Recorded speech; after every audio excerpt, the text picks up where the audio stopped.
bonjour. Un dimanche pas comme les autres, un dimanche qui démarre avec les précipitations atmosphériques. Nous avons de la pluie donc qui tombe depuis quelques minutes sur la ville de Cotonou. Vous êtes les bienvenus donc sur Golf TV Africa pour nous permettre de faire cette émission Morning Live. Direction la salle de rédaction où Naomi Soumanou nous attend véritablement pour nous permettre de prendre la température du monde. La température du monde donc avec notre consoeur Naomi Soumanou. Modeste Aliwanou, bonjour. Mesdames et messieurs, bonjour et merci de nous retrouver pour ce journal de Morning Live. Nous démarrons bien sûr avec l'actualité nationale et c'est bien sûr à propos des législatives qui auront normalement lieu au Bénin le 8 janvier 2023. Les Béninois seront à nouveau appelés aux urnes pour élire leurs représentants devant siéger à l'Assemblée nationale durant les 4 prochaines années afin de défendre l'intérêt du peuple et contrôler l'action gouvernementale. À quelques mois de ce rendez-vous électoral, notre équipe de reportage a tendu son micro à quelques acteurs politiques qui se sont rendus disponibles et à quelques religieux et acteurs de la société civile pour apprécier bien sûr le travail abattu par la législature actuelle et faire des propositions sur le type de député qu'il faut pour la 9e législature. Suivez donc à présent leurs interventions dans ce reportage réalisé par Ulrich Assobakpe et Silver Bianza. Bientôt 4 ans que les 83 députés siégeant actuellement à l'hémicycle du Bénin ont été installés au terme des législatives du 28 avril 2019. Une élection déroulée sous tension politique, crainte, perturbation de vote, violence, menaces et autres désagréments jamais observés auparavant lors d'un scrutin au Bénin dont beaucoup de nations enviaient pourtant le jeu démocratique. Pendant plus de 3 ans, les parlementaires de la 8e législature qui ont gagné la confiance du peuple béninois ont animé l'hémicycle en recalant ou en faisant passer un certain nombre de lois qu'ils jugent bénéfiques pour le développement du pays. À quelques mois de la fin de leur mandat, certains citoyens font le bilan. Globalement, on pourra dire que le bilan de la 8e législature est positif, certes, mais nous avons remarqué une absence de débat parlementaire, de débat d'idéologie, de débat d'idées. Ça nous a beaucoup manqué, mais il faut également dire que parmi certaines lois qui ont été votées, surtout pour le volet social, pour en quelque sorte arranger un peu notre société. Il y a des lois qui ont été beaucoup plus des plagiats, mais également des lois qui n'ont pas du tout tenu compte de nos réalités endogènes, de nos réalités intrinsèques et même des réalités sociologiques de notre nation. Voilà ce qu'on peut déplorer ça et là. Donc il y a un manque de débat qui n'est pas très bien. L'Assemblée, c'est la représentation du peuple dans tous ses compartiments. Bon, maintenant, c'est un seul groupe politique qui le confisque. Vous comprenez que le peuple ne se sent pas intéressé. Le peuple, on ne regarde même pas ce qu'ils font. Mais nous autres, acteurs politiques, ce qu'on constate, c'est que ils ont profité pour continuer par prendre des lois pour arranger leur clan, leur groupe. Je fais allusion par exemple au code électoral qui a été taillé pour que les gens, nous autres en face, on ait toutes les difficultés pour y arriver. Mais on ne désespère pas, on compte sur le peuple qui est mobilisé cette fois-ci et qui dira son mot. Le peuple, seul souverain qui désigne ses représentants, sera encore aux urnes le 8 janvier 2023 pour mandater les parlementaires de la 9e législature. En prélude à ce rendez-vous, certains estiment qu'il faut d'une part un renouvellement de la classe politique béninoise et d'autres des choix sur des députés patriotiques. Pour cette 9e législature, des députés qui représentent réellement les aspirations du peuple béninois. Nous voulons des députés qui parlent des problèmes du peuple, pas des députés en réalité à qui on propose des lois au sommet de l'État et des députés qui suivent tout simplement, qui votent sans débat et qui votent à l'unanimité, ce qui n'existe pas dans un pays. Dans un pays, il y a toujours ceux qui sont pour et ceux qui sont contre. Nous voulons des débats. Nous avons vu des législatures dans ce pays. Nous avons vu la 7e, nous avons vu la 6e, où les débats étaient houleux, où le peuple se voyait à travers ce qui était dit. dans l'éducation, dans tous les domaines, et dans le social surtout, l'emploi des jeunes. Voici des choses sur lesquelles il faut revenir très vite pour remettre le pays à l'ordre. Et pour ça, on a besoin d'envoyer des hommes nouveaux. On a besoin des jeunes plus éclairés, je voulais dire plus éclairés, mais des jeunes éclairés qui ont à cœur le bien de leurs concitoyens, qui n'ont pas des conflits d'intérêts au niveau des affaires du pays. Des jeunes qui sont capables, de façon désintéressée, de penser à leurs concitoyens, à toute la douleur que le peuple béninois subit en ce moment. On a besoin d'envoyer ces jeunes-là à l'Assemblée. Nous voudrons également des députés patriotes. On n'a plus besoin des catins qui voguent au gré du vent ou des députés pleutres qui obéissent et applaudissent seulement ce qu'on leur dit. Nous avons besoin des députés critiques. Donc on a besoin d'un législateur qui a une très vaste connaissance de nos réalités et une large culture. Nous avons besoin également d'un législateur qui, en quelque sorte, soit bien regardant par rapport à ce qu'on lui propose, soit parce que je suis un législateur qui soutient le gouvernement, que tout ce que le gouvernement m'apporte, je vote sans discernement, sans voir la faisabilité, les implications, les conséquences, les impacts. Mais c'est parce que je suis notre député de l'opposition que tout ce que le gouvernement fait, je ne vais même pas chercher à voir ce qui est le bien fondé et je vais tout balayer de main, tout peindre en noir parce que je suis opposant. Un opposant n'est pas quelqu'un qui peint en noir tout ce que le gouvernement fait, mais qui critique et qui propose une alternative crédible et plus crédible que ce que propose le gouvernement. Pour le professeur David Kofiaza, quelle que soit la couleur politique des députés qui siégeront à la prochaine législature, une préoccupation sérieuse doit être impérativement abordée selon lui. C'est la question de la refondation des fondamentaux de la société. Nous allons refondre complètement notre société. Les fondamentaux de notre société doivent être revus. Quand je parle des fondamentaux, je commence d'abord par la famille.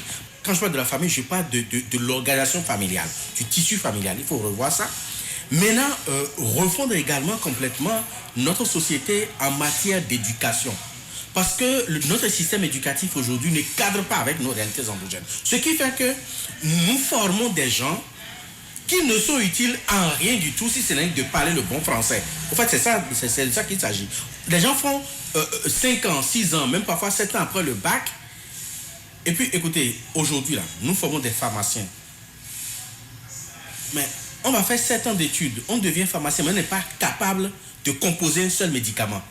Le pharmacien en Occident, c'est pas ça, c'est celui qui est capable de manipuler les molécules. Nos pharmaciens, est-ce qu'ils manipulent les molécules? On va faire 7 ans après le bac et on est commerçant de médicaments.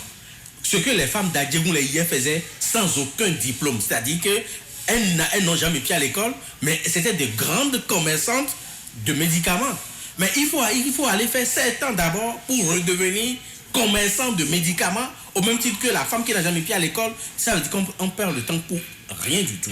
Donc, il faut revoir les fondamentaux. Donc, nous voulons intégrer beaucoup d'autres réformes à l'intérieur, au niveau de la société. Parce que le gouvernement actuel a fait beaucoup de choses, a fait beaucoup de réformes, mais on doit refondre notre société. Les religieux, eux, invitent d'ores et déjà les acteurs politiques à faire preuve de sagesse et de tolérance afin d'épargner le peuple des violences électorales. Chaque candidat doit expliquer ce qu'il veut faire dans sa commune, dans sa circonscription électorale. Tu n'as pas le droit de critiquer l'autre. Celui-là qui a été votre député, qu'est-ce qu'il a fait? Il n'a rien fait. Non. Partisans, acteurs politiques d'opposition et de mouvance doivent œuvrer pour qu'en janvier prochain, nous n'assistions pas aux scènes d'avril 2019. Nous poursuivons donc ce journal avec l'actualité internationale. Sur fond de manifestations anti-françaises, un rassemblement contre la mission de la CEDEAO au Burkina Faso se déroule à Ouagadougou quelques jours seulement après les prises de pouvoir par le capitaine Ibrahim Traoré, soutenu par le peuple burkinabé. Les manifestants ont protesté fortement contre la venue annoncée d'une mission de la CEDEAO pour évaluer la situation du pays. Le peuple dit être l'auteur de ce nouveau coup d'État. Il réclame une coopération avec la Russie. Gauthier Sédodé nous fait le point de cette protestation. Regardez. Barricades, drapeaux burkinabé et russes en main, parade à moto, slogan hostile à la France et à la CEDEAO caractérisent la protestation de masse à Ouagadougou ce mardi. Le peuple burkinabé uni derrière le nouveau président du MPSR, Ibrahim Traoré, proteste contre la venue annoncée d'une délégation envoyée pour évaluer la situation dans le pays. Cette annonce a été faite après que le chef de la CEDEAO et le président bissau-guinéen Umaro Sissoko Embalo se sont entretenus avec Emmanuel Macron à l'Élysée. À bas la CEDEAO scandent les manifestants. Nous ne pas faire la CEDEAO. On ne veut même pas. On ne peut pas faire la Nous ne pas dire que notre président ne peut pas nous recevoir. Mais nous, on ne veut même pas de lui. On ne veut même pas de la CEDEAO. Pendant qu'ils ont tué notre parent, notre frère, la jeunesse, ils ont bien dit quelque chose. Ils n'ont rien dit. Maintenant, ils ont le pouvoir à changer. Ils ont dit qu'ils vont venir maintenant. Ils vont venir faire quoi? Ils vont venir corrompre le président. À part la CEDEAO.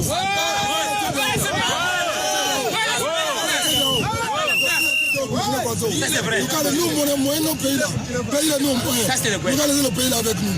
Nous, moyens nos pays. Si ils veulent là, regardez les États non, ils vont nous croiser. C'est nous-mêmes qui sommes les militaires à l'air là. C'est là c'est le travail. Mais nous sommes des militaires, vrais militaires à Djemou. Le coup d'État là, c'est pas coup d'État des militaires, c'est la population qui a fait les coups d'État. Donc si la CEDEAO même devrait même croiser, normalement c'est la population qui doit c'est lui qui a la parole à la CEDEAO. Ibrahim Traoré n'est pas là, il n'a pas la parole à la CEDEAO. Il a venu uniquement pour travailler. Nous, il n'a pas venu pour avoir la présidentielle. Avec nous, on dit qu'à la présidentielle, le régime n'a qu'à être premier à la présidentielle d'abord, avant qu'il va s'asseoir. Il n'a qu'à venir travailler. Dans 2 mois, le territoire de Burkina Faso doit être reconquête. Le peuple, rassuré par la gestion stratégique de la situation au Burkina Faso depuis vendredi, par le nouvel homme fort, avec un couvre-feu levé au plus tôt et un bain de sang évité, dit non à une collaboration avec la France et réclame la Russie. C'est la Russie, nous ne pas la France. Ça c'est vrai. Voilà, la France, c'est un pion qui nous garde. Nous-mêmes, tant qu'on n'est pas la France, on ne comprend même pas la France. Nous ne venons même pas la France au Burkina Faso. Je vais dire simplement, le Burkina Faso, c'est un pays sous-préfecture. C'est un pays sous-préfecture qu'un commandant peut aller faire son commandement. Ça, on appelle un pays, c'est un pays Burkina Faso, c'est pas une sous-préfecture de France. Donc on veut que la Russie n'a qu'à venir, nous-mêmes, on va devenir le vrai volontaire pour prendre la territoire. La route de l'aéroport est bloquée ce mardi par les manifestants qui sont déterminés à accompagner le capitaine Ibrahim Traoré dans sa mission. Et voilà, mesdames et messieurs, c'est la fin donc de ce bulletin d'information pour Morning Live. Merci à vous de nous avoir suivis. Modeste Aliwanou, je vous rends l'antenne. Merci Naomi Soumano. Vous allez me passer une partie de votre diction ou peut-être mettre ça dans un petit bout de café pour que je puisse véritablement trinquer le temps d'imiter cette diction-là. Merci donc à vous pour le point de l'actualité, c'est-à-dire la température du monde que vous venez de nous donner. Retour donc sur ce plateau. Valentin Dibocha, eh bien, en bon porto-novien, vous répondez présent sur ce plateau. Vous avez fait un tour dans la capitale. Est-ce qu'il peut dans la capitale, Valentin Dibocha? Bon, ce que je sais, c'est qu'il pleut à Cotonou. Ça, j'en ai la certitude. Mais Porto Novo, je ne sais pas. Mais la plupart du temps, quand il pleut à Cotonou, il y a de très fortes chances que ces précipitations-là se retrouvent de l'autre côté aussi. Beaucoup de Béninois eh bien, sont sous l'eau désormais. Hein. Cotonou, eh bien, j'avais pris l'habitude de dire qu'en saison sèche, on parle de cototrou, en saison pluvieuse, on parle de cotolo. Eh bien, la formule est vérifiée ces derniers temps, Valentin Dibocha. Je sais qu'il y a un ministre qui ne dort plus depuis quelques jours, c'est le ministre du cadre de vie, qui a véritablement du travail à faire parce que absolument, tout ce qui a été promis, tout ce qui a été dit continue d'être mis à l'épreuve, à rude épreuve au niveau, n'est-ce pas, des précipitations. Parce que là, on a un véritable souci lorsque le ciel décide de nous envoyer un peu d'eau sur Terre. Il y a assez de personnes qui souffrent de cette histoire-là aujourd'hui parce que plusieurs ménages se sont retrouvés dans l'eau. L'eau continue d'être une équation à dimension multiple à Cotonou et environ. Et je pense que les autorités ont encore beaucoup de choses à faire pour régler ces questions d'eau. Oui, Valentin Dibochat. Merci donc. Léonard Sonaïpon, vous êtes également présent sur ce plateau. Vous avez dû braver les intempéries et pour vous rendre ici à GOB Télévision. Ça, c'est le risque qu'on prend quand on aime son métier. Merci d'avoir répondu présent donc ici sur ce plateau. Léonard Sonaïpon, bonjour. Bonjour Modeste, bonjour à toutes les téléspectatrices et tous les téléspectateurs. Merci. Merci à vous également. De l'autre côté, Aristide, Kanoussou, Aristide aussi, ça n'a pas été facile, hein, quand on est journaliste. Ça n'a pas été facile. Alors, je salue votre présence également sur ce plateau. Merci pour avoir répondu présent donc à cette émission. Aristide Kanoussou, bonjour. Bonjour Modeste Aniwano, bonjour le plateau et bonjour à tous ceux qui nous regardent. Valentin Dibochat. Naomi Soumanou a planté le décor avec ce journal qu'elle nous a présenté depuis le studio B donc, de cette émission Morning Live. Vous avez suivi le scrutin législatif. Les forces en présence, selon vous, Valentin Dibochat. Les forces en présence, il faut d'abord constater, n'est-ce pas, qu'il y a deux partis qui sont à la cause du chef de l'État et qui, déjà, entre eux, se font des coups bas. De l'autre côté, on a affaire à une opposition qui a du mal à retrouver ses repères parce que jusque-là, on ne sent pas encore qu'il y a de la matière au niveau de l'opposition. Et je pense que nous sommes en train de migrer vers une situation qui va nous amener à reproduire le schéma qu'on a eu en 2019 lorsque on s'est retrouvé avec que deux partis à la cause du chef de l'État à aller à l'Assemblée nationale. Je vois presque la même situation. Je crains que la même situation ne se reproduise aujourd'hui parce que quand vous regardez un peu ce qui se passe sur le terrain, on a l'impression qu'il n'y a que deux grands partis qui veulent donc se tailler la part du lion, ce qui n'est pas sans conséquence sur le reste c'est-à-dire l'animation de la vie politique. Ce n'est pas sa conséquence sur plusieurs secteurs. La preuve, dans le reportage, vous avez entendu des gens dénoncer l'absence de débat sérieux au niveau de l'Assemblée nationale qui est en train de finir, la 7e mandature qui est en train donc de finir. Et on se demande si ça arrange véritablement le pays, qu'on soit toujours sur ce terrain-là où on aura affaire qu'à deux partis et qui sont tous partagés finalement. Il y a des partis satellites, des partis véritablement satellites, mais qui soutiennent l'action du gouvernement, puisque bon, au niveau de l'opposition politique, on n'a que les démocrates qui peinent véritablement à retrouver également à leur niveau leur marque aujourd'hui. Ils ont lancé un téléthon hier pour mobiliser un peu donc, les populations par rapport aux idéaux qu'ils ont à défendre, mais j'ai la malheureuse présomption que ce sera peut-être un coup d'épée dans l'eau. Jusqu'à présent, lorsque vous parlez de partis satellites, j'en vois très peu. Est-ce que c'est véritablement des partis? C'est des mouvements qui ont migré vers des partis. Bon, ils s'appellent partis, mais jusque-là, on ne les sent pas. Je ne vois pas un parti politique aujourd'hui, à part l'UP et le BR, et peut-être les démocrates. Outre ces trois-là, je ne vois pas un parti politique qui a la capacité de présenter une liste de députés fiables et qui aura la chance donc de pouvoir trouver un seul député. Parce que n'oubliez pas que la charte des partis politiques met quand même une barre là-bas assez haute, hein, cette affaire de 10% qui a fait que aujourd'hui, si vous êtes parti politique et vous avez envie de briguer donc la législature, vous avez ce frein-là qui vous limite. On aurait souhaité voir par exemple, tel qu'on voit la ruée vers l'UPR, désormais l'UPR, qu'on voit également les partis de l'opposition se regrouper pour pouvoir donc se présenter, c'est-à-dire faire des fusions aussi à leur niveau, devenir un peu plus fort pour pouvoir résister à ce vent des 10% qui jusque-là limite le débat. Oui, je vais donc me tourner du côté d'Aristide Kanoussou. Aristide, dites-moi, autant pour moi, les démissions en cascade, ne fragilisent-elles pas les deux blocs présidentiels, puisque aujourd'hui, quand on quitte l'Union progressiste, le renouveau, on va du côté du BR, et quand on quitte le BR, on va se déposer tranquillement. La transhumance politique entre les deux et la transhumance, qu'est-ce que vous en pensez véritablement? Je trouve que ça fragilise bien évidemment les deux partis, mais ça fragilise aussi la réforme. Ça fragilise tout le système. Parce que il est clair que ces deux partis qui devraient ou qui sont censés donner le bon exemple ne donnent pas cet exemple-là. Donc ces migrations, ces adhésions, ces démissions, ces divorces qui s'observent au niveau de ces deux grands ensembles soutenant le pouvoir en place ne laissent pas l'idée que, eh bien, ils ont compris l'enjeu ou l'esprit de la réforme du système partisan, ne laisse pas l'idée que ils ont compris leur responsabilité dans l'arène politique aujourd'hui de pouvoir donner le bon exemple, de pouvoir laisser le pli de ce que, eh bien, tout ce qui a été écrit, on doit pouvoir les respecter. Donc pour moi, il y a une sorte, pour lui emprunter le mot, je parle du chef de l'État, une sorte de pagaille qui s'observe dans ce que nous pouvons appeler l'arène politique actuellement.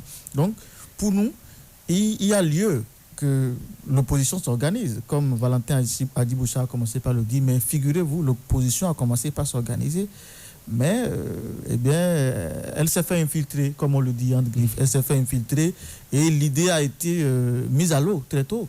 Et vous avez certainement suivi les dénonciations de certains partis comme MPL, où il faisait cas d'une organisation internationale qui a souhaité réunir l'opposition dans le même creuset, où on sent que l'opposition non seulement n'est pas soudée, mais est pratiquement désintéressée de l'actualité politique. On ne les entend pas, on ne les voit pas. C'est comme si laisser les faire, et puis c'est le même scénario qui va se reproduire. On prend l'exemple du parti Restaurer l'espoir de candidat Zanaï. Vous voyez, la fois dernière, il y a seulement 2 ou 3 jours, l'ANIP a voulu rencontrer les partis politiques de l'opposition comme de la mouvance. Et l'ANIP a adressé une correspondance à des partis politiques, y compris Restaurer l'espoir. Mais selon le point fait par Cyril Goubedi, c'est que Restaurer l'espoir non seulement a refusé de recevoir la correspondance, mais a refusé de décharger aussi sur genre, nous sommes venus, nous avons adressé un courrier qui a été reçu à telle date ou qui a été rejeté à telle date. Donc ce refus catégorique donne le présage que ces gens-là ont déjà compris que tout est déjà gagné à l'avance. Donc on ne doit... l'a dit. Voilà, que tout est... Vous voyez, donc que tout est déjà gagné à l'avance et qu'on ne doit plus se battre. Dans quel monde est-ce qu'on fonctionne comme ça? On ne peut pas, sous le coup d'une difficulté qu'on a rencontrée d'une période à une autre, dire que c'est la règle et puis on doit croiser les doigts jusqu'à la fin. Et il y a des partis de l'opposition qui ont été invités. FCBE, par exemple, a été invité et elle s'est fait représenter. Mais ce que je n'ai pas remarqué, c'est RLC. RLC n'était pas là parce qu'on ne lui a pas adressé l'invitation. Cela dit que c'est peut-être leur idée de se mettre ensemble, RLC et FCBE, qui est déjà en cours. Mais comment se fait-il que ces deux partis ont tout fait pour réussir leur mise ensemble, mais ont tout fait, comme les partis le dénoncent, pour détruire la mise ensemble des grands partis, des partis de l'opposition? Ils l'ont dit, les démocrates aussi l'ont dénoncé. C'est de bonne guerre. Pourquoi vous êtes contre? Non, on ne devrait... Moi, j'estime que si l'opposition va être plus forte aujourd'hui et affronter ce qui se prépare au niveau de la mouvance, elle ne peut que évoluer en rang serré. Est-ce que vous savez que parmi ces opposants-là, il y a des gens qui ont des cadavres au placard et que si en réalité ceux-là s'affichent, bon ben finalement c'est la criette, ils vont atterrir gentiment à la criette? Vous savez ça? Tout à fait. En fait, qui n'a pas de cadavre? Qui n'a pas de cadavre? On a l'impression qu'en fait c'est un jeu politique. Qui n'a pas de cadavre? Dites-moi, est-ce qu'à la mouvance il n'y a pas des gens qui ont de cadavres dans leur placard? Il faut comprendre ceci. Oui, Valentin. Tant qu'on n'ouvre pas le jeu, tant qu'on ne permet pas qu'il y ait quand même des voix qui aillent contre ce que l'on pense, il y a quelque chose qui ne va pas. Et nous sommes au Bénin. Le Bénin, modèle de la démocratie en Afrique de l'Ouest. Le Bénin, premier dans le temps en matière de démocratie en Afrique de l'Ouest. Le Bénin où le pluralisme politique avait droit de citer. Nous sommes toujours au Bénin. Il faut permettre que le jeu soit ouvert. Et ça, nonobstant si on a des cadavres ou pas dans le placard, nous, on n'a pas envie de savoir qu'il y a de placard ou pas. Nous, on a envie de savoir qu'il y a le débat politique qui se mène d'un camp à l'autre. On a envie d'ouvrir le jeu, on a envie d'entendre les gens. Parce que lorsqu'on a fait cette histoire-là, je ne sais pas si je peux continuer. Lorsqu'on a fait, on a barré la voie, donc en 2019, 2 partis sont partis. Quelle est la conséquence? La conséquence, c'est que tout ce que l'État met comme moyen, c'est à la disposition de 3 partis politiques. 2 qui ont des représentants à l'Assemblée nationale et qui taillent la part du lion. Et un 3e qu'on a pu repêcher, qui a eu quelques élus locaux et qui donc prend la part congrue. Mais les autres font comment? Les autres ont quels moyens? Aujourd'hui, lorsque vous êtes au gouvernement, lorsque vous êtes aux affaires, vous avez la chance, l'avantage d'avoir les moyens de déplacement de l'État. Donc vous êtes aux frais de la princesse pour vos déplacements. Même si c'est politique, on a toujours la façon, l'alchimie pour rendre les missions. On est en mission pour l'État et donc à partir de ce moment, on peut utiliser les moyens de l'État. Et finalement, lorsque vous allez dans la salle, c'est un meeting politique. Aujourd'hui, vous voyez que c'est ceux qui sont aux affaires qui occupent pratiquement toutes les sphères de la vie politique, toutes les sphères de prise de décision. Lorsque vous regardez quelle est la marge de manœuvre dont dispose l'opposition aujourd'hui pour pouvoir animer le débat politique. On a dit que l'État met à disposition les moyens, mais les conditions sont claires. Et si on continue comme ça, on va se retrouver pratiquement dans le monolithisme politique. Et ça, c'est un danger pour un État démocratique. Moi, j'estime que jusque-là, on n'a pas encore de raison à s'affoler. Parce qu'on n'a pas encore dit que tel parti est écarté et tel parti n'est pas écarté. Mais on a le pressentiment que ça pourrait arriver. Et on a aussi la question des 10% n'est pas résolue. Voilà, on a la aussi question des 10% que l'on a introduit au niveau de la loi. Vous avez vu le PRD, le Parti du Renouveau démocratique. Adrien Oumbedi était président du Parlement quand cette loi a été votée. Mais parce qu'eux-mêmes, sentant venir le danger, et ils sont allés rapidement de l'autre côté. Vous avez vu? Si le PRD devait aller encore à ce scrutin législatif, en tant que PRD, s'il vous plaît, le PRD nous avait promis une remontada qui n'est jamais venue finalement. Donc c'est peut-être la remontada promise. Bon, peut-être. Donc à un moment donné, non seulement on craint que les partis soient écartés, mais aussi si ils n'étaient pas écartés, les partis de l'opposition, ceux qui seront retenus, on craint qu'ils se heurtent justement à cette barrière de 10%. S'ils ne s'organisent pas, c'est pourquoi je parlais d'organisation. Donc si ces partis de l'opposition s'organisaient véritablement, et l'idée initiale qui avait été émise, où ils devaient se mettre ensemble, et cela avait commencé comme cela se doit, et jusqu'au moment où, comment on l'appelle, le président du parti FCBE, Paul Humpé, chef de file de l'opposition, décide encore de surcroît avec ces 2 titres qu'il porte, prendre la tête de cette organisation de l'opposition, ce qui a créé les discordes entre eux. Donc, ce qui a fait que chacun maintenant est allé dans sa direction. Aujourd'hui, les regards sont véritablement rivés vers les démocrates. Mais est-ce que les démocrates ont encore les coudées franches pour faire ceci, pour, en tout cas, aller à l'affront et créer le résultat que nous attendons? Ce que nous remarquons de plus en plus, plutôt aujourd'hui, c'est que on est en train de créer une opposition au sein de la mouvance. On crée une opposition au sein de la mouvance pour donner l'impression que l'actualité politique est animée avec des idées divergentes. Alors que ce n'est pas de cette opposition-là que nous voulons. Nous voulons d'une opposition, certes constructive, mais qui soit d'un camp comme dans l'autre camp, tout simplement. Oui, Léonéos Sonaïpon, est-ce que vous n'avez pas le sentiment aujourd'hui que c'est parce qu'on est opposant que l'on n'arrive véritablement pas à s'exprimer? Parce que quand vous êtes opposant en Afrique, vous êtes opérateur économique, on vous asphyxie, vous êtes déchiqueté, on vous met des choses dont je ne dis pas le nom sur ce plateau, et vous n'avez plus les forces nécessaires pour véritablement réagir. Est-ce que vous n'avez pas le sentiment que c'est par rapport à ces genres de choses que les gens de l'opposition politique ont du mal à prendre des initiatives véritablement pour aller au charbon? Moi, je pense que c'est vrai, dans une certaine mesure, dans les pays africains, il y a cette mesure-là, il y a le fait que les hommes politiques, qui généralement sont des opérateurs économiques, sont parfois asphyxiés par le pouvoir en place parce que ne leur donnant pas l'opportunité, ne leur donnant pas des marchés, même au lieu de procéder donc à des appels d'offres, on préfère les marchés de gré à gré pour quand même inciter ou asphyxier en quelque sorte ces opérateurs économiques-là pour qu'ils ne puissent plus parler, pour qu'ils ne puissent plus s'exprimer. C'est vrai. Maintenant, D'ailleurs, ce dictionnaire d'opérateur économique a complètement totalement disparu du dictionnaire béninois. Il faut avoir le courage de dire un certain nombre de choses à ce micro-là. C'est clair qu'aujourd'hui, vous allez le constater, le président de la République est parti en France, rencontrer les patrons de l'économie, je dirais comme ça, le MEDEF en France. Ils sont encore où au Bénin, les patrons de l'économie au niveau de la République du Bénin? Vous en connaissez encore? Ce qui est sûr, il y en a très peu, on les compte des doigts, et en plus, ce sont des personnes qui forcément n'ont plus la taille de celles et ceux qui étaient là, qui étaient sur le terrain, et qui, entre-temps, se taillaient la part belle du gâteau. Aujourd'hui, on a peu d'opérateurs économiques véritables qui soient béninois et qui s'imposent dans la sous-région aujourd'hui. Et c'est un problème. Moi, je pense que l'un des facteurs aujourd'hui qui, pour moi, peut poser problème, c'est la LEIP. Parce qu'aujourd'hui, au moins, on a vu quelques acteurs politiques de l'opposition sortir donc, de leur torpeur pour dénoncer des choses. Cette liste-là aujourd'hui, est-ce que véritablement elle est crédible? Parce qu'elle est truffée d'erreurs.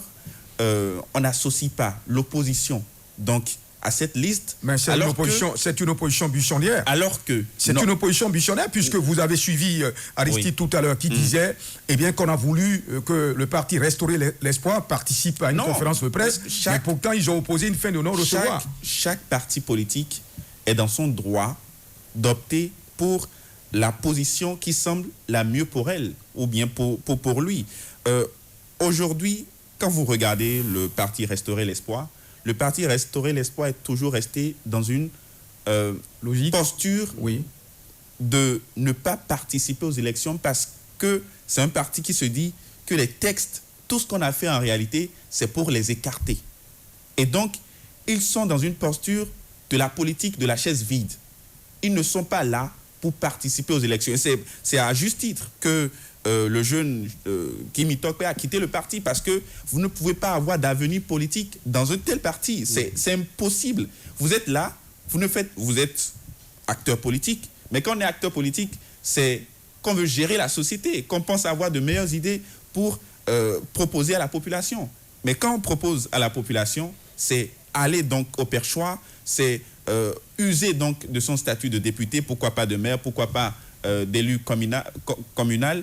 Mais si vous êtes là et que vous ne faites rien, que vous ne participez pas aux élections, mais en fin de compte, ça veut dire que vous êtes là juste pour vous tourner les pouces. Et donc aujourd'hui, je pense que la LEIP, parce que on me dit que par exemple l'ANIP c'est un organe de technocrates, ce sont des gens qui ne sont pas forcément politiques, mais c'est rattaché à la présidence. Et il faut se poser des questions. Et c'est avec cette liste-là qu'on ira aux élections.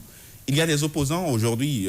Moi, j'ai vu des sorties de Éric Mondete dénoncer certaines choses vis-à-vis de cette liste-là. Est-ce qu'aujourd'hui, véritablement, cette liste-là est crédible pour qu'on aille aux élections? Est-ce que, même en ouvrant le jeu, parce que, est-ce que ce n'est pas un autre piège? On ouvre le jeu, mais il y a la LEIP qui est là, qui va favoriser les choses. Parce que s'il y a il y a des doublons, si on voit dans cette liste-là que on ne fait pas participer l'opposition à structurer cette liste-là, et qu'il y a autant de dysfonctionnements déjà alors que nous sommes à la phase provisoire, on va nous dire qu'on va corriger certaines choses. Des gens même qui n'ont pas demandé de transfert, qui ont voté tout le temps dans un même endroit, se sont vus transférer à des endroits, à des kilomètres de chez eux, ce qui est inconcevable, alors qu'on nous a dit que c'est sur la base donc, du RAVIP qu'on a conçu, ou bien qu'on a réactualisé cette liste-là aujourd'hui. Donc ça pose véritablement de problèmes selon moi. Je pense qu'au-delà donc, de l'animation de la vie politique aujourd'hui qui est en dents de scie, surtout au niveau de l'opposition, parce que n'ayant pas forcément les moyens, il y a des critères clairs pour qu'on puisse vous donner aujourd'hui un financement. Vous devez avoir, je pense, 10%. Vous devez avoir des députés à l'Assemblée nationale. Et donc, aujourd'hui, les partis de l'opposition, en tout cas, puisque entre-temps, Éric Mondete a qualifié certains partis de l'opposition de frelatés, il n'y a que certains partis de l'opposition qui, véritablement, sont crédibles aux yeux de la population, ne sont pas on ne leur a pas donné ce financement-là. Donc, ils sont obligés d'évoluer sur fonds propres ou bien forcément d'attendre des bailleurs pour qu'on puisse les aider pour, on le sait, au Bénin, jusqu'à preuve du contraire, malgré donc l'avènement de la réforme du système partisan, c'est toujours dans l'arène donc de la politique, c'est l'argent qui gouverne le monde. Mais moi, je veux quand même apporter un bémol par rapport à la liste électorale. En fait, depuis l'avènement de la démocratie, on n'a pas eu de liste électorale fiable. C'est-à-dire, on fait avec ce qu'on a et puis on avance. Mais c'est ce qu'on nous a promis avec Oui, mais a priori, entre la théorie et la pratique, le gap est quand même énorme. Hein. Lorsque vous regardez, je veux quand même donner un peu de crédit à ce qui est en train de se faire parce que c'est vrai qu'il y a eu des insuffisances et je pense qu'il y a encore du temps pour corriger ces insuffisances-là.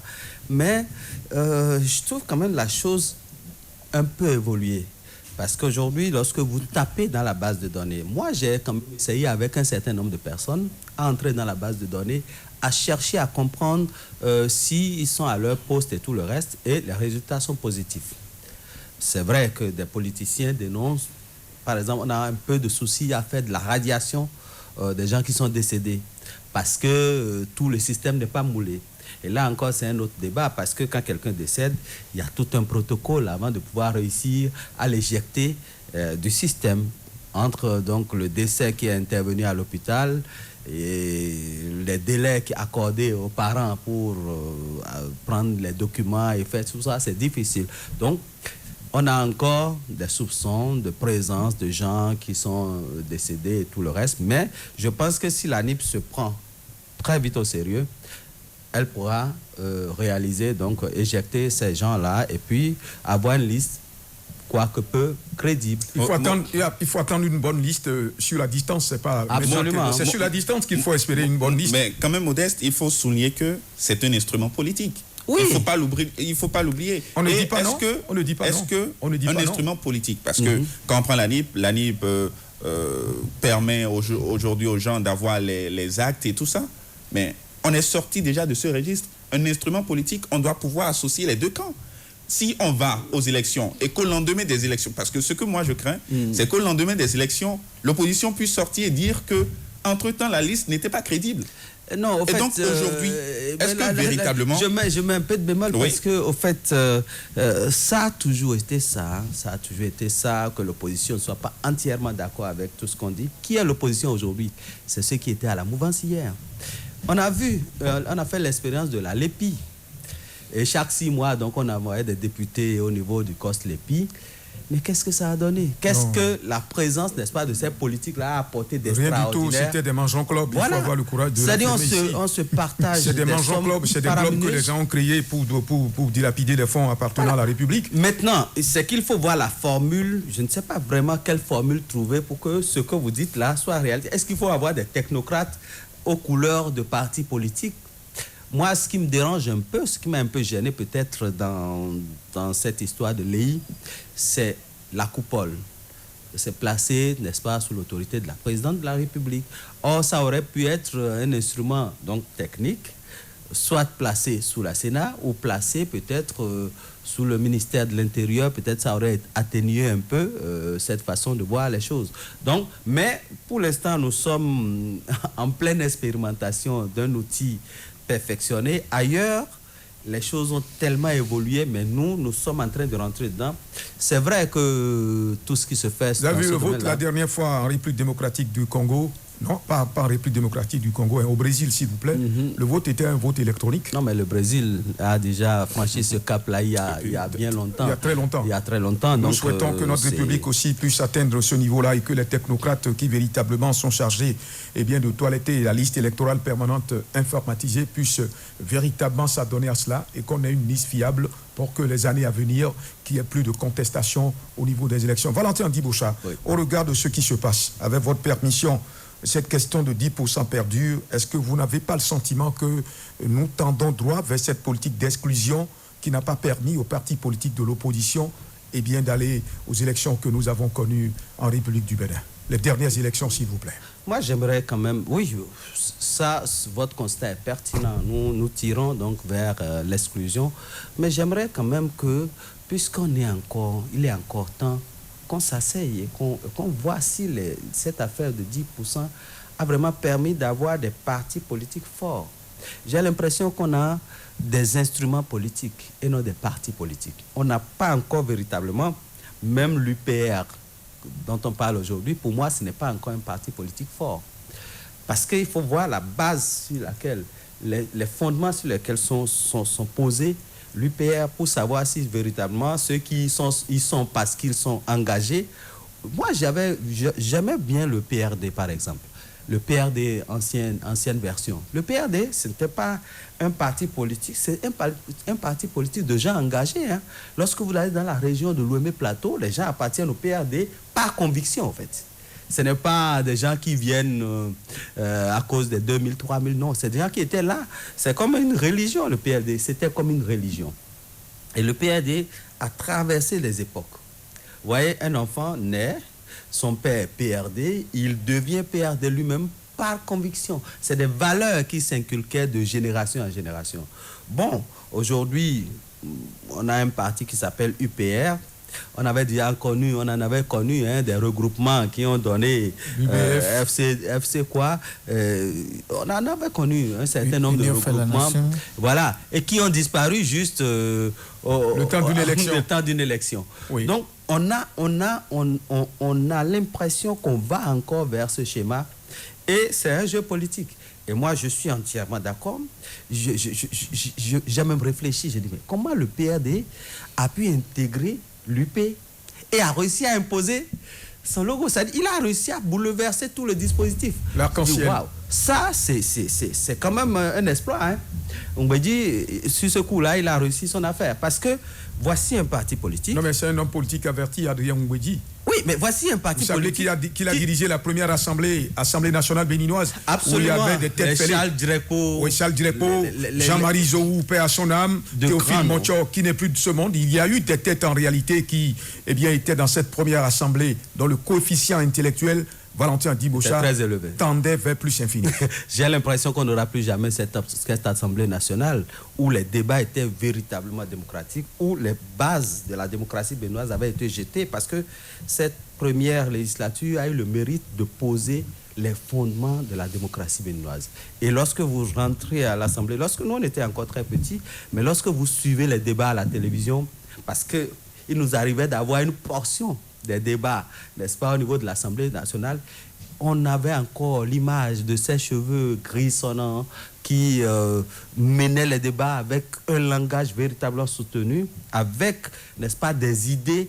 Il y avait un choc d'idées à l'Assemblée nationale et vous sentez que les gens ils rentraient entre les lignes et sur les lignes pour comprendre le plus profond des textes et amener des idées vraiment... Est-ce qu'on peut dire que la 7e législature, là, qui est finissante, se rapproche un tout petit peu de cette assemblée qu'on a connue? La 7e législature elle-même doit se mirer, n'est-ce pas, dans la glace pour voir si c'est ce que le peuple attend d'elle qu'elle a fait ou si réellement elle a fait un jeu politique pour satisfaire, n'est-ce pas, le camp qui l'a permis d'être là, puisque nous avons eu des droits des députés. Moi, il y en a même que je ne connais pas jusqu'aujourd'hui, en tant que journaliste. Il y a des députés, je les croise. J'en ai même croisé la semaine dernière à Boycom.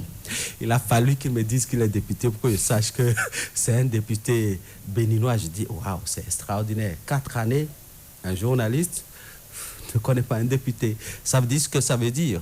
Ça veut dire ce que ça veut dire. Merci Valentin Diboucha. Va-t-on vers une nouvelle Assemblée nationale monocolore? Oui, c'est monocolore, on dit. Hein. D'aucuns parlent d'unicolore, mais nous choisissons le mot monocolore ici. Va-t-on vers une nouvelle Assemblée monocolore? Aristide? Avant d'aller à cette préoccupation, j'aimerais revenir sur quelques faits. Je vais notamment me prononcer sur la LEIP. Il faut reconnaître qu'à l'étape où nous sommes, véritablement, c'est la LEIP, c'est provisoire, liste électorale informatisée provisoire. Donc, ce qui veut dire qu'il y a un travail qui est en train d'être fait, qui devrait normalement permettre de recenser les imperfections, de les corriger et de redynamiser les données. Ça a été toujours ça, non? Je suis d'accord. Ça se passe toujours comme ça. Je suis d'accord que ça a toujours été comme ça. Mais on ne doit pas en faire une règle. À un moment donné, c'est une question de confiance. À un moment donné, il va falloir faire aussi confiance et pour voir ce que ça va donner. Non, mais mieux, attendez. Il faut quand même laisser que toutes les parties voient clair dans ce qui se fait. Tout à fait. C'est justement là que j'ai apprécié la convocation, même si c'est à la dernière minute, des partis politiques, que ce soit de la mouvance ou de l'opposition, pour venir voir ce qui a été fait. Je pense que c'est déjà la deuxième ou la troisième fois. Oui, bon. Ça s'est déjà passé il y a 4 mois ou 5 mois. Oui, déjà. Quand je dis à la dernière minute, c'est-à-dire que l'essentiel de la tâche a été déjà abattu. Donc, on leur fait juste une présentation de ce qui a été fait et eux, ils se prononcent comme ça. Je pense que la fois dernière, ils ont même fustigé ça. Comment une tâche de ce niveau, c'est en 30 minutes qu'on vient leur présenter ça et qu'on demande leur avis. Ils ont exigé une assise en bonne et due forme et eux, ils vont amener leurs techniciens. Ils ne demandent pas qu'ils soient impliqués, mais ils vont amener leurs techniciens, mettre leurs clés de sécurité pour tester, pour voir si ce qu'ils sont en train de dire, est-ce que c'est vrai. Mais figurez-vous, moi, je ne souhaite pas que les partis politiques de l'opposition se réfugient dans ce raisonnement-là. Parce que j'ai l'habitude, je ne sais pas si nous tous aussi, ici, on a fait le constat, quand des examens nationaux arrivent, ce sont les leaders des partis politiques qui disent aux candidats le diplôme se prépare dès le premier jour de la rentrée. Donc, depuis 4 ans que cette mandature finissante s'est installée, les partis politiques de l'opposition devraient pouvoir commencer par se préparer. Ce n'est pas maintenant qu'ils vont se préparer. Et comme on sait qu'il y a un enjeu de 10%, on devrait déjà commencer par sonder le terrain. Depuis 4 ans, qu'est-ce que ces partis de l'opposition ont pu faire, à part se réfugier? Et il faut remarquer que c'est peut-être restaurer l'espoir qui, par moment, fait des critiques même si c'est amer. Les autres partis de l'opposition sont restés où? Qu'est-ce qu'ils ont pu faire jusque-là? Encore que certains dirigeants de ces partis de l'opposition politique disent que Candide Azanaï n'est véritablement pas du côté de l'opposition politique. Oui, écoutez, mais l'avenir semble lui donner raison.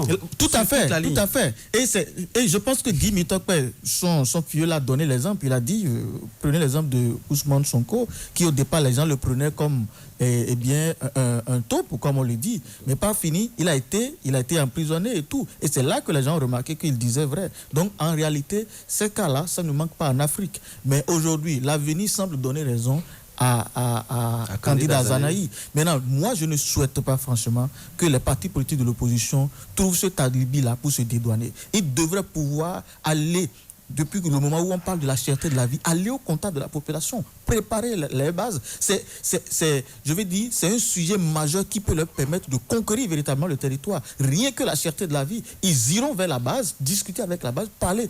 Mais aujourd'hui, l'UP, le Renouveau est en train de faire des tournées, le Bloc républicain est en train de faire des tournées.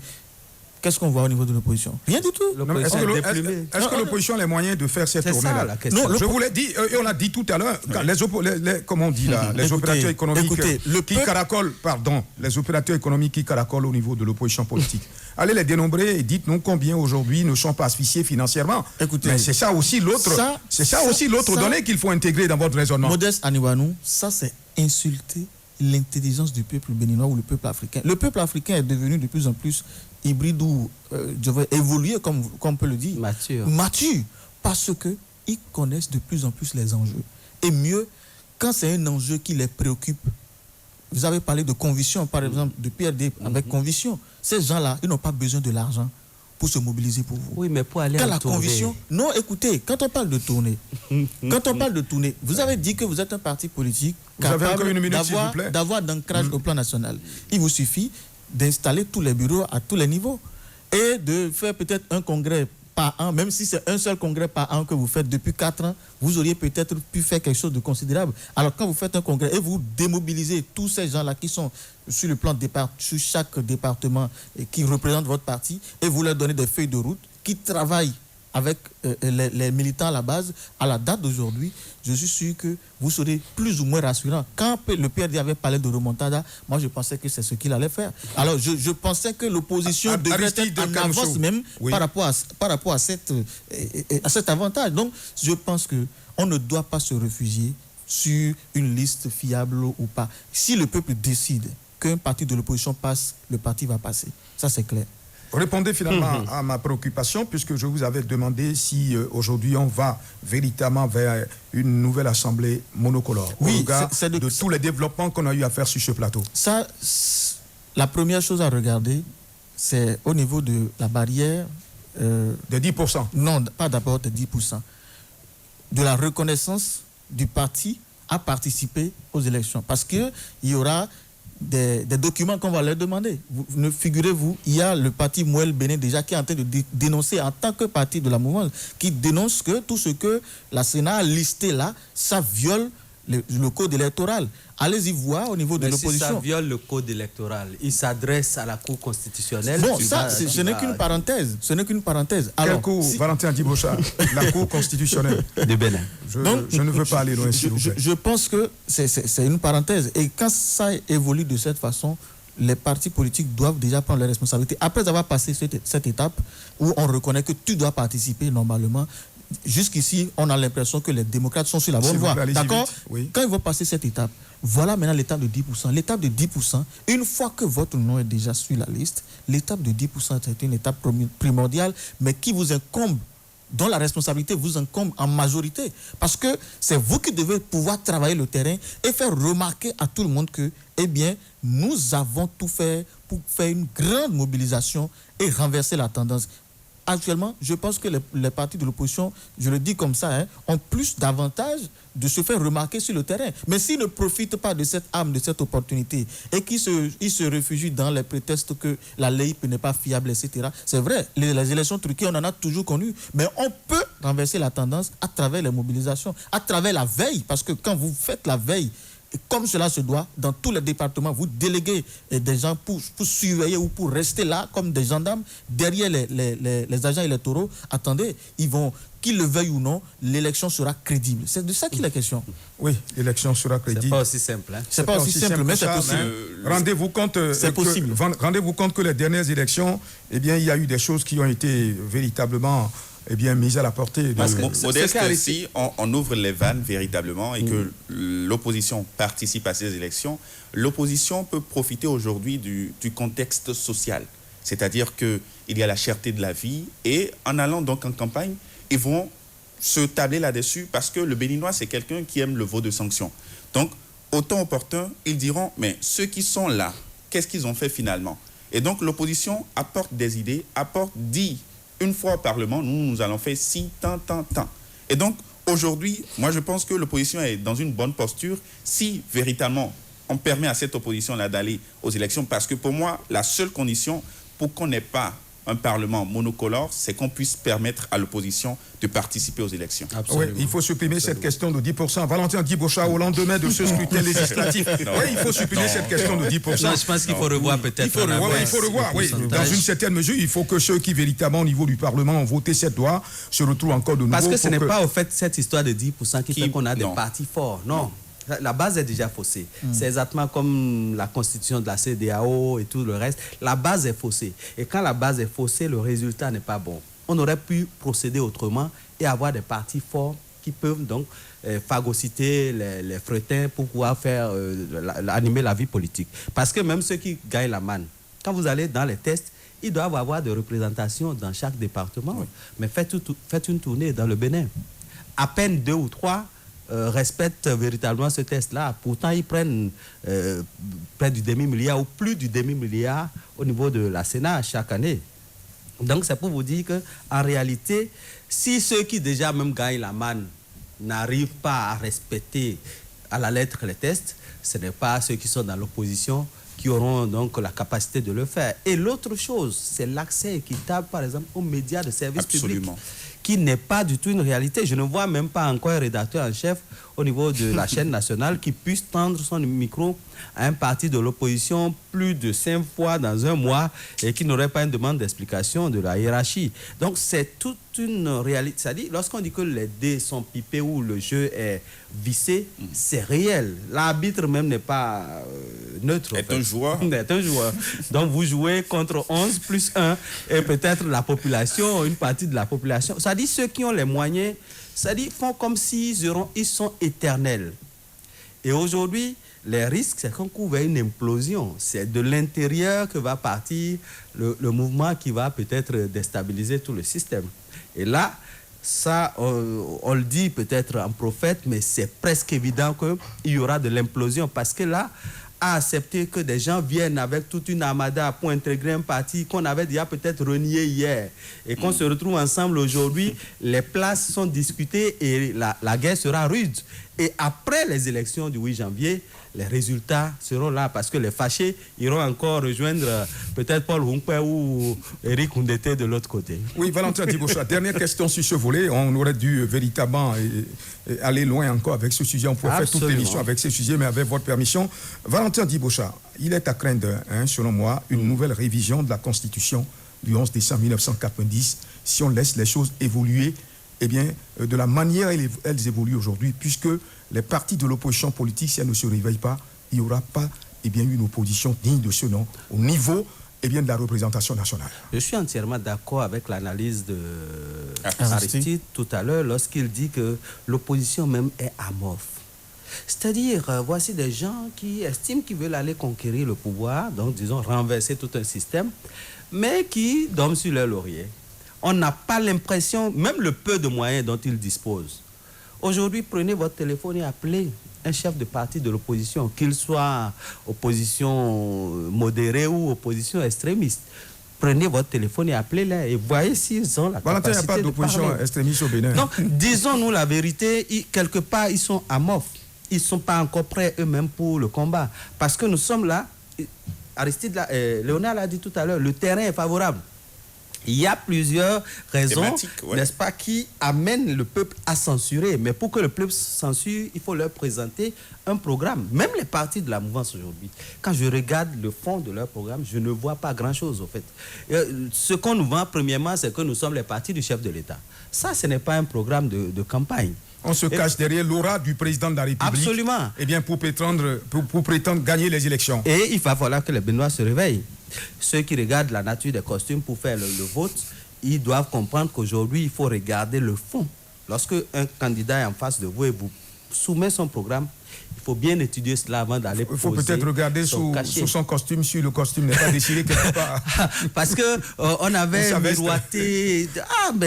On a vu tellement d'arguments de campagne. Le Béninois était tellement bluffé qu'aujourd'hui, il comprend que la réalité, c'est qu'il faut bien regarder, n'est-ce pas, le contenu des programmes. Donc, si l'opposition ne se réveille pas assez tôt et ne prend pas ses responsabilités, on est encore à 3 mois, ou à un peu moins de 3 mois. On est déjà en octobre, on tend vers mi-octobre, et que là, les choses sérieuses sont en train de se mettre en place. Vous voyez, lorsqu'on dit par exemple que les gens font la politique de la chaise vide, une fois encore, je dis, quand on réfléchit un peu, Candide Azanaï, tout semble lui donner raison. Mais à quoi ça sert d'aller s'asseoir sur une table lorsque vous savez que celui que vous avez en face n'ouvre véritablement pas le jeu? Mais on veut votre signature sur la liste de présence pour dire que vous étiez là. Vous vous rappelez au moment où on faisait cette histoire de constitution, révision de la constitution? On a dit que Joël Aïvo était dans la commission qui a rédigé la constitution. Vous comprenez? Et qu'aujourd'hui, il est mal placé pour s'attaquer à cette constitution. Tous ceux qui étaient venus dans la salle ce jour-là et qui ont émergé, on a dit qu'ils ont été consultés. À partir de ce moment, ils sont comptables de ce qu'on a voté. Mais est-ce que parmi eux, vous vous rappelez l'intervention de Guy Mitopé à l'Assemblée nationale dans le temps, qui disait à Adrien Mbedi, qui est allé jusqu'à suspendre la séance, mais Guy Mitopé est allé au terme de son intervention. Et c'est ça le pluralisme dont on parlait. La parole était ouverte parce que Guy Mitopé disait que cette loi-là qu'on est en train de vouloir voter, c'est contre vous-même, Monsieur le Président. Ça ira contre vous. Et ça n'a pas raté. Donc la parole était véritablement libre dans ce temps-là. Et on est allé jusqu'à filmer cela à l'Assemblée. C'était les caméras officielles qui ont filmé cela. Aujourd'hui, est-ce que vos caméras sont à l'Assemblée nationale? Tout ça dit, on a verrouillé tout le système. Avant, les caméras de golf étaient à la présidence de la République. Et ce n'était pas de la pagaille. C'était des choses sérieuses. On voyageait avec les chefs de l'État. Ça fait partie, n'est-ce pas, de l'autonomie des médias. Est-ce qu'aujourd'hui, vous avez une caméra? Il y a même des bancs de montage qui sont installés. Ça veut dire quoi? Les chaînes de télévision sont chargées, n'est-ce pas? L'ORTB a suffisamment de bancs de montage au niveau de ces régies pour qu'on puisse faire tout le travail. Mais aujourd'hui, vous avez vu jusqu'où on est allé. C'est ça, la chose est en train de se visser. Et si on ne sait pas faire... Moi, je n'ai pas vécu la période révolutionnaire en tant que... J'étais encore vraiment tout petit. Mais tout ce qu'on a entendu de cette période-là, on risque d'en arriver là. Lorsqu'on a affaire à un chef de l'État qui est dans son 2e mandat, il y a de quoi qu'il laisse un peu, qu'il ouvre un peu. Ce que nous disons, c'est quand même le bon sens. Il n'est plus en quête d'un troisième mandat pour qu'on dise que, bon, il est en quête d'un mandat, c'est pour cela qu'il vise les choses. Non. Aujourd'hui, il est dans son second et dernier mandat. Lui-même l'a toujours dit. Et il l'a même stipulé dans la nouvelle constitution. À partir de ce moment, qu'est-ce qui fait courir les gens? Ceux qui sont autour, qui veulent qu'il se perpétue au pouvoir, ce sont eux qui ont tué l'Afrique. Et qu'aujourd'hui, le chef de l'État, n'étant plus candidat à rien, puisse ouvrir les choses, qu'on le veuille ou pas. Quand vous êtes chef de l'État, vous avez les commandes. Vous avez les commandes. Et que même si aujourd'hui, on veut qu'un test, on soumette, n'est-ce pas, une révision partielle, n'est-ce pas, de ce document-là, c'est possible. On a vu, lorsque le Sénat était bloqué en 2019, pendant qu'on était déjà en plein dans le processus électoral, on a fait une concertation à l'Assemblée pour pouvoir débloquer la situation. Et c'est la même chose que nous disons aujourd'hui. On a fait déjà l'expérience des 10%. On a vu les limites. À partir de ce moment, on peut tirer les conclusions à mi-parcours et revoir les choses. C'est nous, les Béninois, qui sommes les bénéficiaires de tout ce qu'on fait là. À partir de ce moment, faisons un référendum, faisons une consultation du peuple pour voir si, tel que nous avons voulu la chose, tel que nous l'avons rêvé, ça va dans le sens de ce que veulent les Béninois. À ma connaissance, à mon avis, non. Lorsque vous interrogez les Béninois, même les plus courageux qui n'ont pas le courage de parler devant une caméra, ils vous disent, même ceux qui sont dans le système vous le disent, on a voulu des réformes politiques, mais ce que nous avons là, bon, ce n'est pas encore totalement ce que nous avons voulu avoir. Merci à chacun de vous. Eh bien, ce débat, ce sujet... J'aimerais quand même placer un mot. Oui, Aristide, le temps qui nous est imparti... Vous savez, quand je suis le développement de Valentin Djibocha, ça me conforte dans l'idée que nous avons deux préoccupations majeures. Parce que vous l'avez fait la question de savoir, est-ce qu'on ne tend pas vers la révision de la Constitution? Voilà encore un sujet qui devait permettre à l'opposition de se réveiller. À l'opposition de se réveiller. Vous avez entendu ce qu'Abdoulaye Maïga a appelé le joueur qui se dribble lui-même et que c'est un vent qui souffle sur l'Afrique actuellement. À la veille ou au soir du deuxième mandat, les chefs d'État sont tentés d'introduire une révision de la Constitution pour pouvoir se représenter une troisième fois. Ce n'est pas exclu, ce n'est pas impossible. Alors dans ce cas, d'abord, de toute l'histoire du Bénin, l'opposition est exclue récemment de la législature et mieux, on court le risque d'aller vers une révision de la Constitution. D'abord, on a d'abord retouché, on a tenté une révision qui a échoué, on a retouché. Maintenant, qu'est-ce qui vous dit qu'on ne va pas aller vers là? Déjà que les gens sont en train de souhaiter que le chef de l'État se présente. Et une association basée à Calavi précisément a déjà introduit un courrier à l'Assemblée nationale pour demander la révision de la Constitution. Donc, si les partis politiques de l'opposition ne se réveillent pas, c'est-à-dire c'est des enjeux qui doivent leur permettre de savoir que ce qu'ils veulent faire, le défi qu'ils veulent mener, cette année-là, ou en 2023, c'est un défi qui n'est jamais relevé. Je me rappelle encore les mercredis rouges. Donc je pense que ceci doit être un défi majeur. Et quand c'est un défi majeur, on doit se réveiller, tout simplement. Merci à chacun de vous. Merci. Je n'ai pas fini de vous écouter par rapport à ce sujet-là. Je voulais poursuivre un tout petit peu pour aller au bout. Mais nous avons un deuxième... C'est en faisant ça qu'ils vont sauver la presse. Parce que quand l'opposition sera là-bas, ils vont maintenant faire tout libérer la parole. Pour que l'opposition puisse participer. Aujourd'hui, les médias n'ont plus le regard dans rien du tout. C'est rien que la présidence qui fait tout. Et puis, c'est comme des emportés. Ça dit, vous pouvez même interviewer un DG, on vous dit qu'il faut d'abord aller quelque part à la présidence. Mais ça, c'est quoi ça? C'est des emportés, on nous envoie et puis on consomme. Comment je vais vouloir interroger un DG sur une situation dans son département? Il a parlé de la liberté, les lois qui ont été votées et qui donnent le droit à l'accès à la source officielle. Mais même la source officielle vous réfère à des institutions, petites institutions. C'est-à-dire, vous ne pouvez pas avoir une situation, demander à interroger un directeur général, mais le système est régenté du haut jusqu'en bas. Ce n'est pas possible. Ça ne peut pas être ça. Vous voyez, vous allez... Même quand c'est des questions techniques? Même quand c'est des questions techniques. Parce que tout se régente. Vous voyez, nous, on fait la grogne matinale, par exemple. On a institué un dispositif. Maintenant, bon, tu peux grogner et puis on va envoyer un DG répondre et tout ça. On a besoin de ça au Bénin. Le Bénin a déjà dépassé ce niveau. C'est-à-dire, le DG doit être libre en tant que technocrate de répondre à certaines questions. C'est vrai qu'il doit se référer à sa hiérarchie, mais pas besoin de passer par une cellule de communication. Valentin Djibocha, il y en a eu par le passé qui sont allés sur des émissions où ils n'ont pas été à la hauteur le lendemain, ils ont été tout simplement débarqués. Donc, absolument, mais ça dit la parole, c'est ce que je dis. Et fois, je dis, autant que faire se peut, nous allons nous battre pour que la parole soit libre. Il faut faire la nuance. Ce n'est pas parce que forcément ils n'ont pas été à la hauteur, parce que peut-être ils ont touché des points sensibles aussi. Il ne faut pas exclure ce pas aussi. Quand vous touchez des points sensibles, vous ouvrez des dossiers que vous n'êtes pas censé ouvrir, on vous débarque aussi. C'est ça. Voilà. Alors, deuxième sujet, donc, dans le menu de cette émission d'aujourd'hui que nous avons tous le plaisir d'animer. Merci Valentin Diboucha pour la pertinence des idées que vous avez dans ce débat-là. Léonard Sonaïpon, sans oublier Aristide Kanoussou, l'autre artificier de cette émission. La concertation des États-Unis que les chefs d'État et de gouvernement de la communauté économique des États de l'Afrique de l'Ouest ont eu, est-ce qu'il était nécessaire que cette concertation se déroule aux États-Unis? On a parlé quand même de la communauté économique des États de l'Afrique de l'Ouest. Cela joue la carte de la crédibilité de cette communauté économique des États de l'Afrique de l'Ouest. Vous avez vu comment les Burkinabés se sont opposés donc, à la délégation qui a été envoyée par la CEDEAO. J'ai l'impression, Valentin Diboucha, que la CEDEAO, désormais, aux yeux des Africains de l'Ouest, est devenue un machin.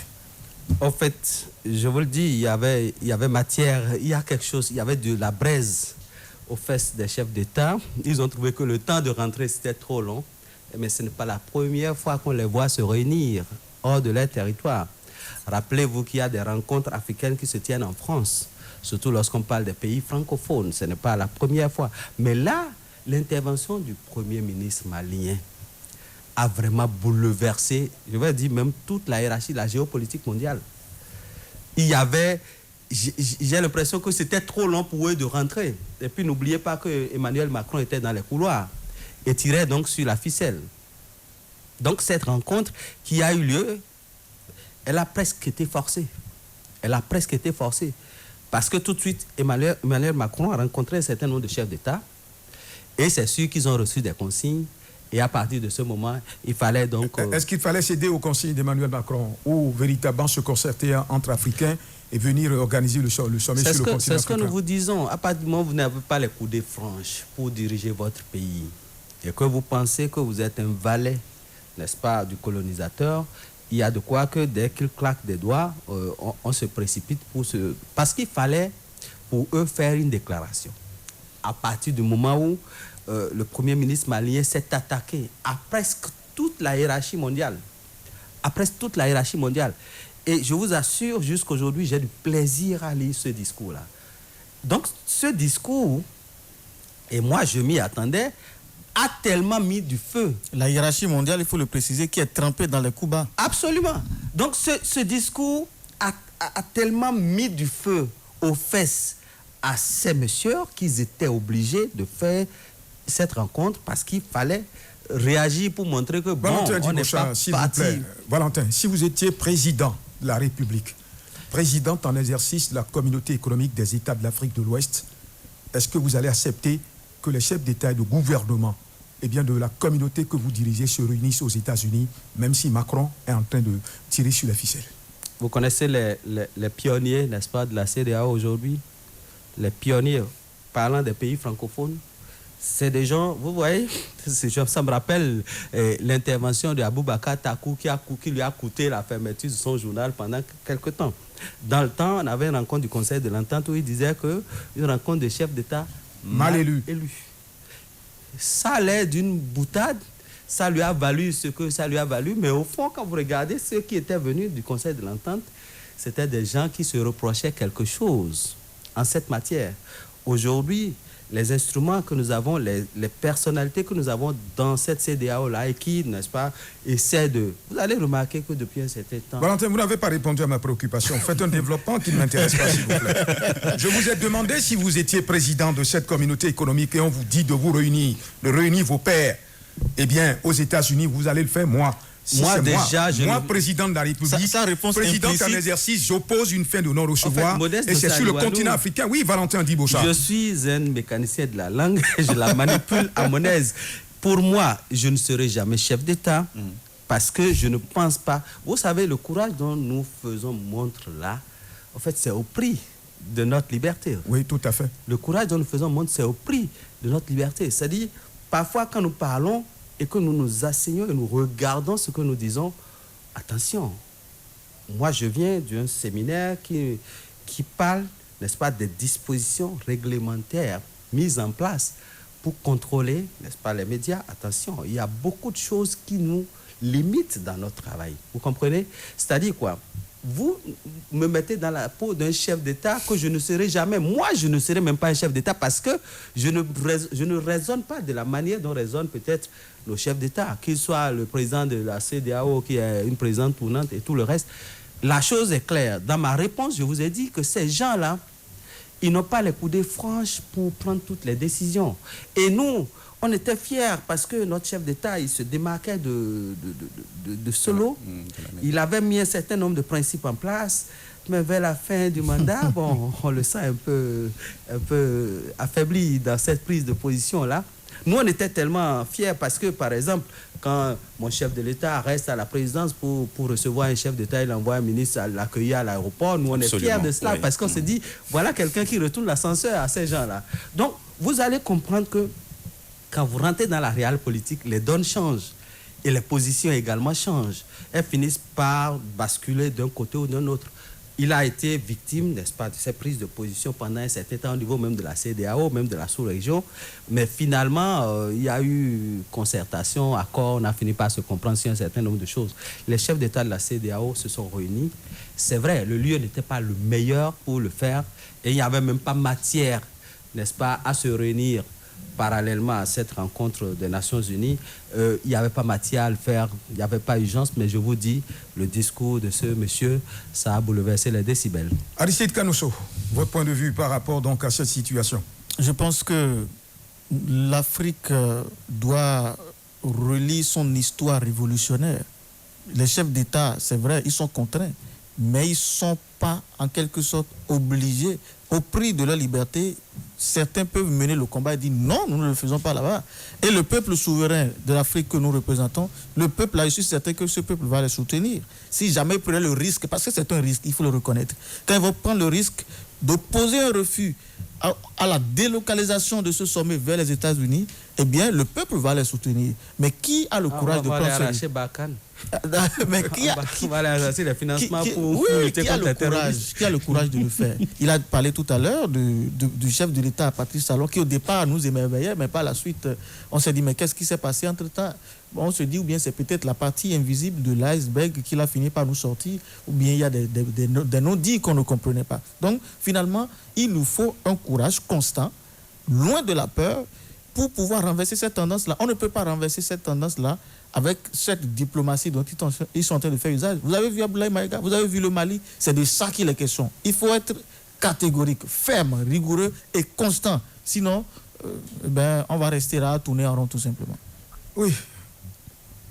Léonard Sonaïpon, on a le sentiment aujourd'hui que la communauté économique des États de l'Afrique de l'Ouest, dans une certaine mesure, donne carte blanche au troisième mandat, puisqu'il y a des chefs d'État qui font des troisième mandats et qui ne sont nullement inquiétés. Et c'est justement pour ça que la CEDEAO ne peut pas être crédible, parce qu'elle est composée que de présidents qui trépatouillent leurs différentes constitutions. Non, pas que de présidents. Non, on va mettre un bémol. Pas que. Okay. Il y a en grande majorité. Et quand vous êtes dans cette posture-là, vous ne pouvez pas demander à votre homologue qui veut réviser la Constitution de ne pas le faire alors que vous l'avez fait dans votre pays. C'est pas possible que vous soyez président de la CEDEAO ou pas. Aujourd'hui, quand vous regardez les élections législatives dernières, les élections présidentielles également au Bénin, est-ce que vous avez entendu une fois la CEDEAO broncher? Non. Quand vous regardez également au Togo, vous regardez en Guinée, en réalité, aujourd'hui, la CEDEAO est dans une posture de le feu commence et c'est en ce moment-là qu'ils deviennent des sapeurs-pompiers. On ne règle jamais les problèmes quand ils sont patents. On règle toujours les problèmes quand, en réalité, tout est déjà brûlé et qu'on est en train d'appeler au secours. C'est en ce moment-là que la CEDEAO surgit. On vous dira que la CEDEAO n'a pas vocation à s'ingérer dans les affaires des États. Mais la CEDEAO a pour rôle, véritablement, d'assurer la paix, la sécurité et le libre échange. La cohésion, oui, au sein des pays membres. Ces pays membres-là. Surtout sur le plan économique. Aujourd'hui, véritablement, on constate que la CEDEAO reste impassible face aux problèmes des pays qui composent cette CEDEAO. Et aujourd'hui, est-ce que cette CEDEAO-là, avec le temps, pourra perdurer? Moi, j'en doute fort parce que les chefs d'État qui composent la CEDEAO, en général, ne sont pas irréprochables. C'est impossible, en vérité, d'aller reprocher, ou bien, en tant que président, par exemple, Alassane Dramane Ouattara ne peut pas aller dans les pays que je vois demander au président de ne pas faire un troisième mandat. Ce n'est pas possible, parce que lui-même, il a révisé la Constitution pour revenir. Donc aujourd'hui... Et peut-être qu'il s'apprête pour un quatrième mandat, vous ne le savez pas. Si le président camerounais est candidat à sa propre succession. C'est problématique. Est-ce que Ouattara peut aller voir Paul Biya et lui dire, mais mon cher ami, il ne faut pas te présenter aux prochaines élections? Il ne peut pas. Il ne peut pas. Donc, on est dans un cercle vicieux où des présidents se soutiennent parce qu'ils sont dans la même logique, c'est tout. Et c'est pour cela que la CEDEAO ne peut rien faire aujourd'hui. Et la sécurité, moi je me demande à quoi sert finalement la CEDEAO, parce que la sécurité des pays membres n'est pas assurée. Vous regardez les foyers de tension qu'il y a au Mali, qu'il y a au Tchad, au Burkina Faso, mais la CEDEAO est impuissante, est véritablement impuissante. Et il faut qu'on puisse résoudre ce problème-là. Est-ce qu'on doit restreindre les pays qui s'entendent et qui veulent véritablement prospérer doivent faire une nouvelle union, ou parce que la première dynamique de la CEDEAO, ce n'était pas ce qu'on est en train d'observer aujourd'hui. Valentin Dibosha, l'émission tire à sa fin, puisque de l'autre côté d'Abevité, on me fait déjà de grands gestes, mais je vais vous poser une dernière question qui sera certainement votre mot de fin. Est-ce que vous pensez que la crédibilité de la CEDEAO n'est pas mise véritablement en difficulté aujourd'hui? Elle est mise à mal depuis très longtemps. Et je pense que j'ai peur qu'elle finisse comme la SDN. Vous voyez, la Société des Nations. Oui, la Société des Nations qui était un instrument d'espoir et tout le reste, mais qui est mort dans l'embryon en fait. Et donc j'ai peur que ce soit le même sort pour cette institution. La CEDEAO est tout simplement dans son déclin. Je me justifierai en disant que quand vous choisissez d'asphyxier un peuple comme le Mali, un peuple souverain comme le Mali, en bloquant tous les circuits économiques, en gelant les avoirs du peuple et non les avoirs du gouvernement, je pense que vous êtes déjà sur la droite ligne. Rien qu'à observer la manière dont on sanctionne les coups d'État entre la Guinée, le Burkina Faso et le Mali, de façon disproportionnelle, on remarque tout simplement que la CEDEAO est instrumentalisée. Et elle est en train de rater l'occasion de se racheter auprès du peuple africain. Oui.